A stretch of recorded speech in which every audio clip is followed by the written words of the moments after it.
और इस वक्त की बड़ी खबर सामने आ रही है। रूस यूक्रेन युद्ध पर बड़ी खबर। मारियोपोल का सरेंडर करने से इंकार। मारियोपोल ने सरेंडर करने से इंकार कर दिया है। यूक्रेन की सेना नहीं करेगी सरेंडर, ये कहा गया है। यूक्रेन की सेना की ओर से रूस ने दिया था सरेंडर का अल्टीमेटम।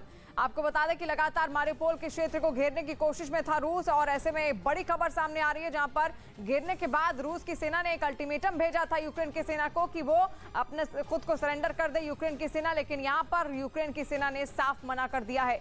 रूस ने यहां पर अल्टीमेटम दिया था सरेंडर करने का। और इस वक्त की बड़ी खबर आप देख रहे हैं, 26 दिन हो चुके हैं जंग अब भी लगातार जारी है। कई ऐसे क्षेत्र हैं, खेरसोन पर पहले ही कब्जा कर चुका है रूस। ऐसे में मारियोपोल पर भी अब उसके कब्जा करने की फिराक थी, और ऐसे में वहां पर रूस ने सरेंडर करने का अल्टीमेटम यूक्रेन की सेना को दिया था। लेकिन फिलहाल यूक्रेन की सेना ने सरेंडर करने से मना कर दिया है। और देखिए तस्वीरें लगातार एक के बाद एक कैसे वहां पर मिसाइलें दागी जा रही हैं। मारियोपोल का क्षेत्र है जहां पर लगातार मिसाइलें दागी गई थी और कब्जा करने की कोशिश की गई थी रूस की ओर से। और ऐसे में तमाम रिहायशी इमारतों को भी निशाना बनाया गया था, कई प्रशासनिक दफ्तरों को भी उसकी ओर से ध्वस्त किया गया था। वहां पर चप्पे चप्पे पर, हर गली में, हर कूचे पर केवल और केवल रूस की सेना में देखने को मिल रही थी। और जनक दवे इस वक्त हमारे साथ फोन लाइन पर भी जुड़ गए हैं। जनक, यहाँ पर यूक्रेन की सेना की ओर से और क्या कहा गया है, क्योंकि सरेंडर करने के लिए कहा गया था लेकिन उसने मना कर दिया। बिल्कुल, देखिए एक बड़ी जो रशिया की ओर से खास तौर पे कहा गया है कि जो मारियोपोल है उसको लेकर सरेंडर कर दे। अब चूंकि वहां पर यूक्रेन की सेना कहीं पर दिख नहीं रही, पूरी जगह पर पूरी तरह से जो सरकारी इमारतें हैं वहां पर भी कब्जा रूस का हो चुका है। ऐसे में यूक्रेन को सरेंडर करने के लिए कहा गया है कि मारियोपोल खासतौर पर उस जगह पर वो पूरी तरह से सरेंडर कर दे। लेकिन वहां जेलेंस्की ने साफ तौर पर कहा कि किसी भी हाल में वो झुकने को तैयार नहीं है, वो लगातार उसको डिफेंस में अपने देश की सुरक्षा में लगे रहेंगे। तो सुरक्षा फोर्सेस है वो वहां पर उस इलाके में, लेकिन लगातार उस इलाके में जो सिविलियन बिल्डिंग्स हैं उसके अलावा सरकारी हैं, उनको कई जगहों पर भारी नुकसान पहुंचाया गया है। और एक तरीके से रूस का पूरी तरह से कब्जा मारियोपोल में हो चुका है, और उसी के लिए सरेंडर करने की बात रूस की ओर से लगातार की जा रही है। वहीं दूसरी ओर यूक्रेन साफ तौर पर इंकार कर रहा है कि कुछ भी हो जाए तो रूस के आगे और खासतौर पर मारियोपोल को लेकर वो झुकेंगे नहीं। जी, यानी साफ तौर पर मना कर दिया गया है जेलेंस्की की ओर से भी और यूक्रेन की सेना की ओर से भी कि ना सरेंडर करेंगे और ना ही झुकेंगे। यानी कि जंग और ज्यादा भीषण हो सकती है। और मारियोपोल के क्षेत्र में किस तरीके से रूसी काफिला भी आगे बढ़ता हुआ आप देख पा रहे हैं, क्योंकि अब पूरे के पूरे मारियोपोल पर केवल और केवल रूस का ही कब्जा है।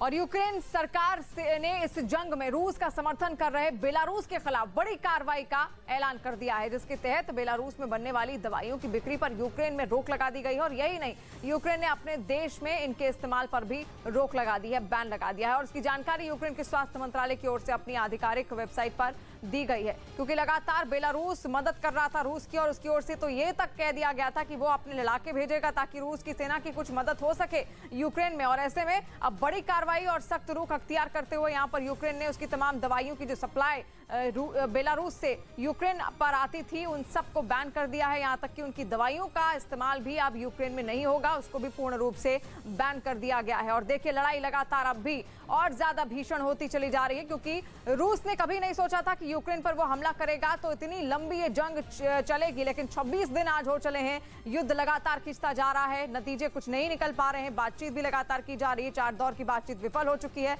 और 5वें दौर की बातचीत का आज ऐलान किया गया है, जो कि वर्चुअल तरीके से होगी। और यहाँ पर पुतिन भी साफ कर चुके हैं कि बातचीत हम करेंगे लेकिन हमारी सारी शर्तें माननी पड़ेंगी।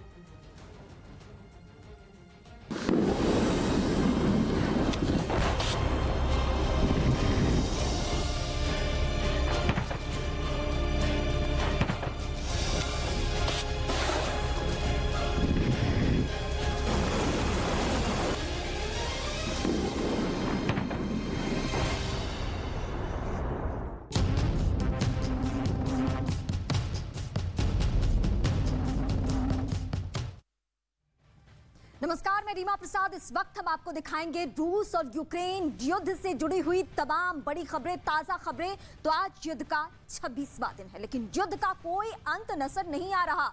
यूक्रेन की राजधानी पर लगातार रूस की फौज का कब्जा उस तरीके से, उनकी मौजूदगी उस तरीके से देखने को मिल रही है। 26 दिनों से लगातार वो बम बरसा रहे हैं। हालांकि अब तक क्यों पर कब्जा नहीं हो पाया है, क्योंकि रिहायशी इलाकों पर बमबारी जारी है। रूस की सेना ने यूक्रेन पर ड्रोन से हवाई हमले तेज कर दिए हैं। रूस की सेना ने मिसाइलों से हमला कर कीव के एक शॉपिंग मॉल को नेस्तनाबूद कर दिया। आज रूस और यूक्रेन के बीच 5वें दौर की बातचीत होनी है। अब तक 4 दफे बातचीत हुई है, लेकिन ये बातचीत बेनतीजा। वहीं यूक्रेन के राष्ट्रपति ज़ेलेंस्की ने कहा है कि पुतिन के साथ बातचीत के लिए तैयार हैं, लेकिन बातचीत असफल रही तो तीसरा विश्व युद्ध हो सकता है, यानी तीसरे विश्व युद्ध का खतरा दुनिया पे मंडरा रहा है। इस बीच पुतिन ने अपनी सेना को दिया परमाणु हमले से बचने की तैयारी का आदेश भी उनके तरफ से मिल चुका है। 5 तस्वीरें आपकी टीवी स्क्रीन पर। युद्ध का 26वां दिन, इमारतों पर बमबारी, शॉपिंग मॉल तबाह, ड्रोन से हवाई हमले किए जा रहे हैं और 5वें दौर की आज बातचीत होनी है। यह बातचीत बेहद मायने रखती है।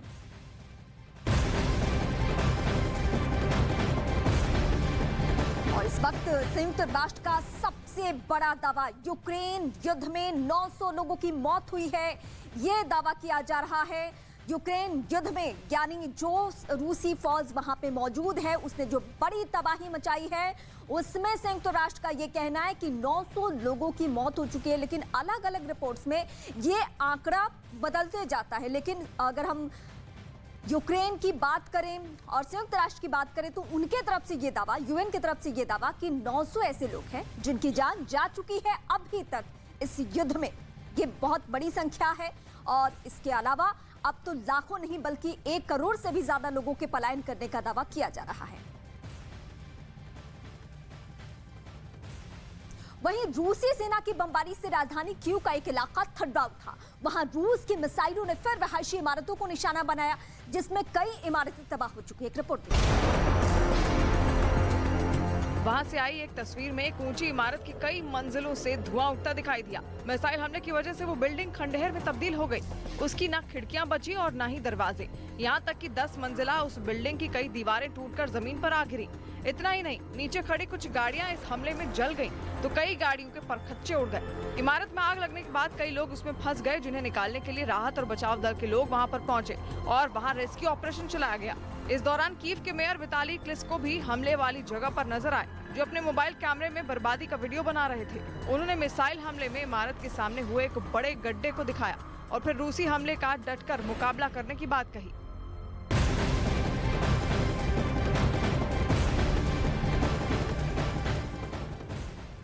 और इस वक्त बड़ी खबर हम आपको बता दें, खार्किव इलाके से ये बड़ी खबर है जहां रूस की भारी बमबारी जारी है।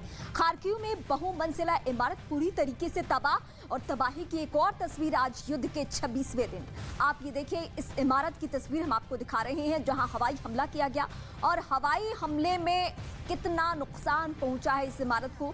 और यही वजह है कि जो मौत का आंकड़ा दिन ब दिन बढ़ रहा है, यानी अगर कुछ लोग यहाँ पे बचे हुए हैं, अगर कुछ लोग यहाँ पे अभी भी बंकरों में छिपे हुए हैं या भूले भटके कोई रह जाता है इन इमारतों में, तो उनकी सीधे जान पे बनाती है, उनकी सीधे जान चली जाती है। रूस की सेना ने यूक्रेन पर ड्रोन से हवाई हमले तेज कर दिए हैं, जिसके कुछ वीडियोस भी रूस के रक्षा मंत्रालय की ओर से जारी किए गए हैं। जो तस्वीरें सामने आई उनमें रूसी सेना का एक ड्रोन यूक्रेन की सेना के ठिकानों पर बम गिराता नजर आया। इस हमले में धमाकों के साथ यूक्रेन की सेना की कई पोस्ट तबाह हो गई। इतना ही नहीं, रूसी सेना का ड्रोन वहां की एक सड़क से गुजर रहे सेना के ट्रकों को भी निशाना बनाता दिखा। इस हमले के बाद ट्रकों से आग की ऊंची ऊंची लपटें उठती हुई नजर आई और वहां से निकल रहे काले धुएं का गुबार पूरे इलाके में फैल गया। रूस ने दावा किया कि इस हमले में यूक्रेन की सेना को काफी नुकसान पहुंचा है। और इस वक्त एक और बड़ी खबर, रूस की सेना ने मिसाइलों से हमला बोला है। कीव के एक शॉपिंग मॉल को नेस्तनाबूद कर दिया है। इस हमले का वीडियो मॉल में लगे सीसीटीवी कैमरे में रिकॉर्ड किया गया। हमले के बाद मॉल की इमारत आग की लपटों से घिर गई।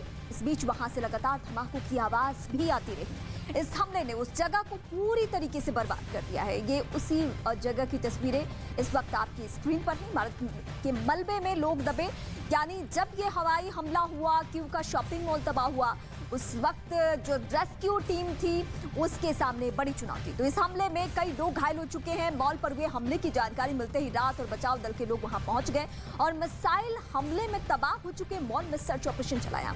इस दौरान मलबे में दबे लोगों को निकालने के लिए पूरी ताकत झोंक दी गई, जिसके बाद कुछ लोगों को मलबे से जख्मी हालत में ही सही लेकिन निकाल लिया गया और फिलहाल उनका अस्पताल में इलाज चल रहा है।